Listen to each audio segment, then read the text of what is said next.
Just a lover. See the kind of food I'm eating to do this video. Ha! See this? Gotta slap it. Let's jump into it.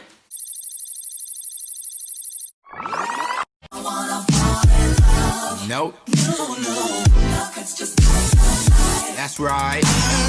What's good, everyone? How y'all doing? What is sizzling? It is your fave frustrated creative Shole signing in for another video. Welcome back. As you can see, we have a delicacy with sauce. We have inyo, pounded yam, pando, and then we have a goosey soup and stew, and we have a glass of water because yeah, I would have gotten malt, but I like drinking it with water. I like eating my food and drinking it with water.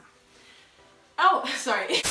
If you're new to my channel, hi, hello, hola, my name is Shole. This is my creative entertainment channel where I post movies, social, and cultural commentary. Now let's just jump into this video. Now, if you see what's in front of me, this is a MUKBANG. MUKBANG. Shai is food I'm eating and I'm doing commentary over the situation where we have a diaspora war over this. Well, not specifically this, but this fufu, but what I'm eating is pounded yam.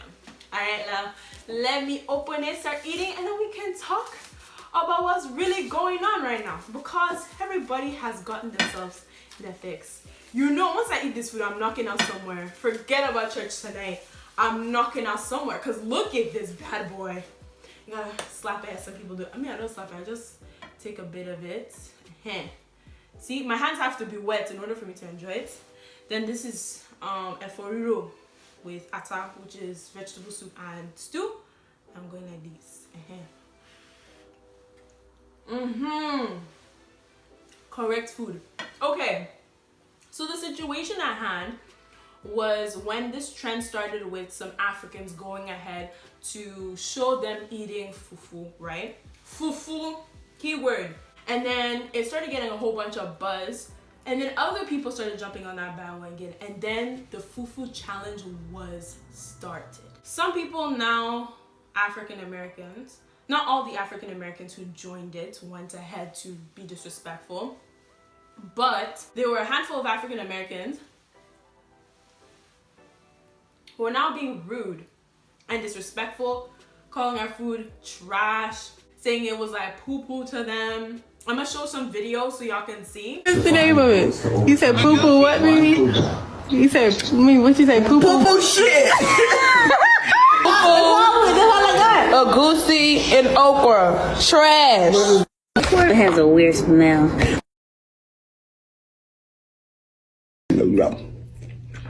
What the fuck? Oh no.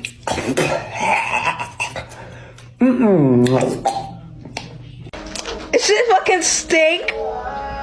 And it's nasty.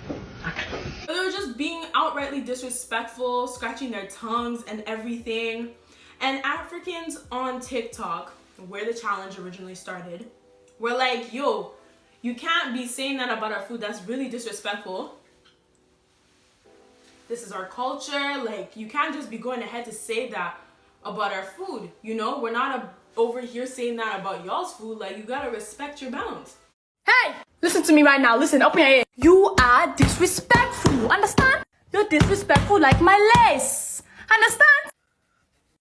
Stop eating fufu and being disrespectful about it. Can we start there? That's an ethnic dish, babe. Something that a lot of people eat on a daily basis, babe. It's a favorite food for a lot of people, babe.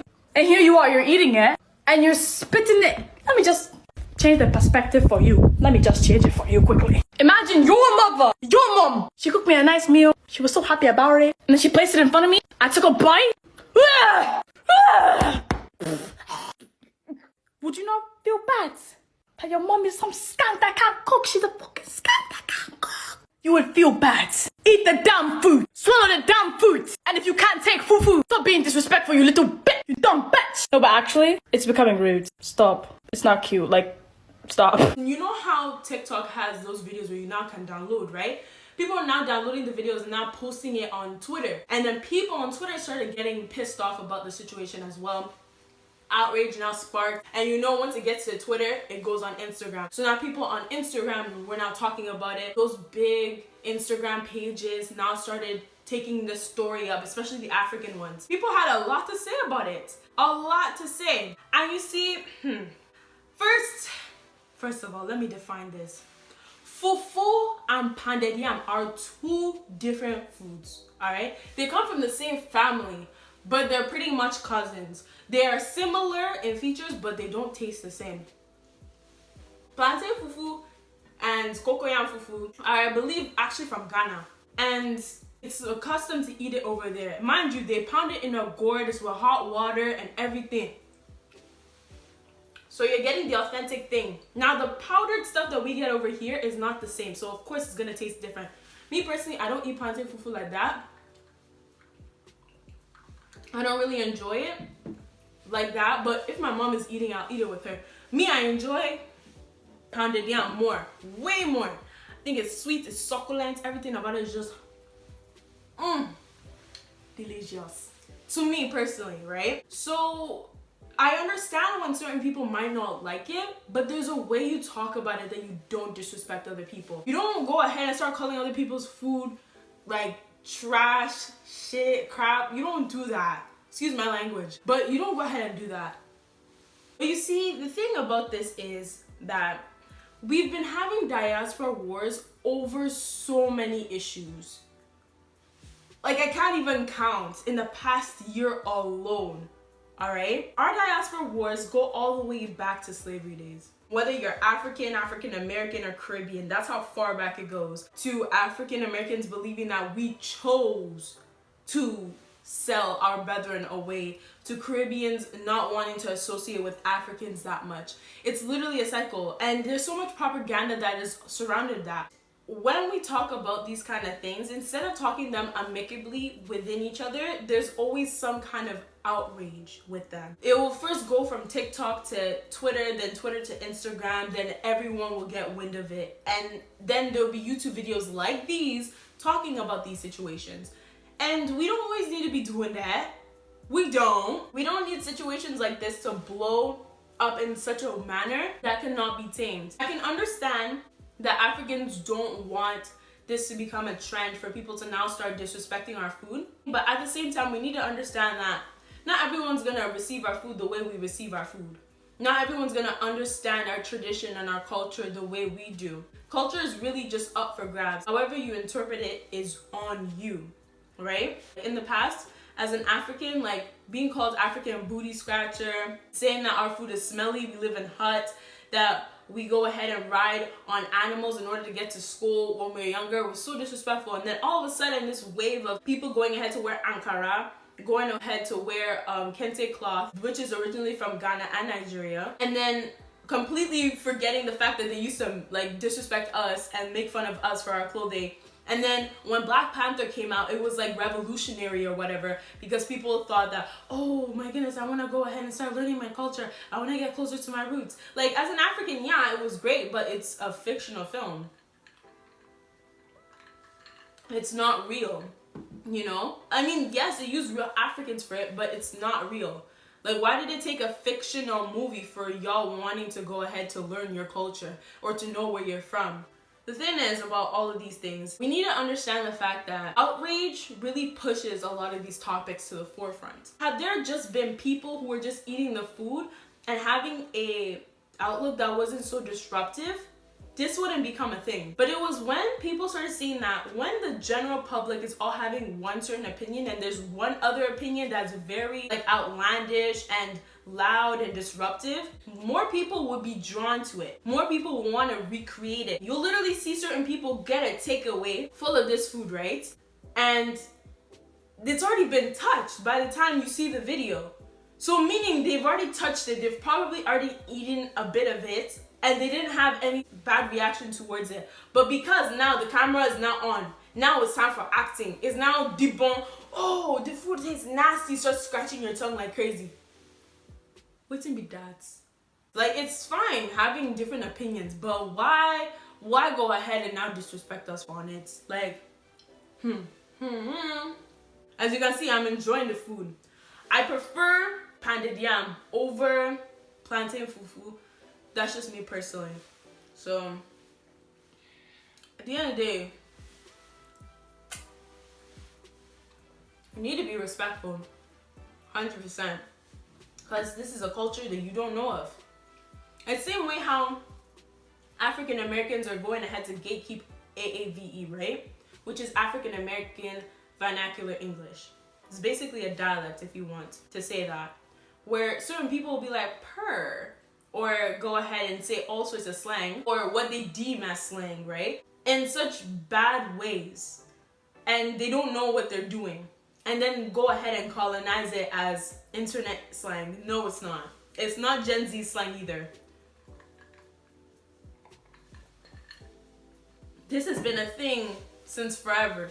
It's just that people are now seeing it because whenever there's black people on a platform, they dominate it. We can't even cap. So that means the way they talk, the way they act, the way they are themselves is marketable to people. However, because it's marketable to people, that doesn't mean that all of a sudden that their culture is a gimmick, or people should now rip pieces of it from the actual culture itself and make it their own to the point where they discredit African Americans for it. That's not cool. What I want everyone's biggest takeaway to be from this video is that in understanding other people's culture, in understanding one another, there should always be a level of respect. There should always be a level of understanding and tolerance. And I feel like as a Nigerian, that's really big. You cannot just go ahead and start acting a certain way and saying certain things. Like, for instance, there was some Africans, right, who were picking up on what people were doing, and they were like, yo, we don't say this about y'all chitlings. We don't say this about y'all food. We don't say this about, like, anything y'all do. And don't get me wrong, there are some Africans who are actually really disrespectful towards African Americans. No cap. I'm not even gonna lie. That doesn't mean now that if you not disrespect us, we should not disrespect you. You know what I mean? Like, the ends does not justify the means. Totally understand that we're upset, we're cheesed in this situation, but we shouldn't now go and disrespect one another for it. No. Once people apologize and say their piece, or they don't want to apologize, just leave it. There's bigger fish for us to fry. There's still colonizers who are walking around here, going into Africa, acting like they're missionaries, but in turn, they're trying to act like a savior to all of these people in Africa. That's bigger fish for us to fry, not these African Americans who are going ahead to make a joke out of our food. And mind you, it's not all of them.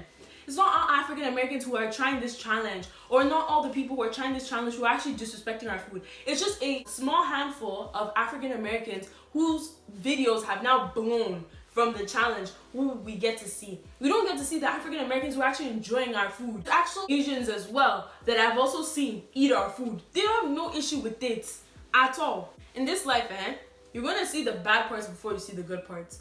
Meaning, you'll see the outrage and the backlash first before you actually see the cocoa thing on what's really going on and the people who are actually being nice and respectful about the whole situation. For instance, like this one now. You see people who are going ahead to disrespect African culture and eat our food. But you're not seeing the African Americans and the Asians and the Caribbeans who are eating our food and having good responses towards it. You know? I know there's some Africans out here who also don't like fufu. And don't confuse the two. This is Inyon pounded yam, not fufu. Just giving you a heads up. It's not the same thing. Some of y'all are getting the wrong thing and then be getting upset. Don't do that. Let us respect one another. No matter what the case may be. We don't need any more diaspora wars in 2021, please. It's never that deep. Never that deep. I understand that our cultures can clash sometimes and the way that we may say certain things may upset one another, but no more, please, no more. Thank you guys so much for watching. I still have to finish this video. I'm gonna knock out after this, I promise you. Let us start a conversation down below. If you would like me to do more mukbangs like this, doing African food, and talk about different topics, I will definitely do that. So let me know. Okay, y'all, remember, God made you special and he loves you very much, and you can do anything you set your mind to. All right, peace.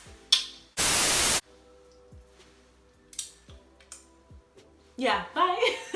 You know what I'm talking about? Bring it back.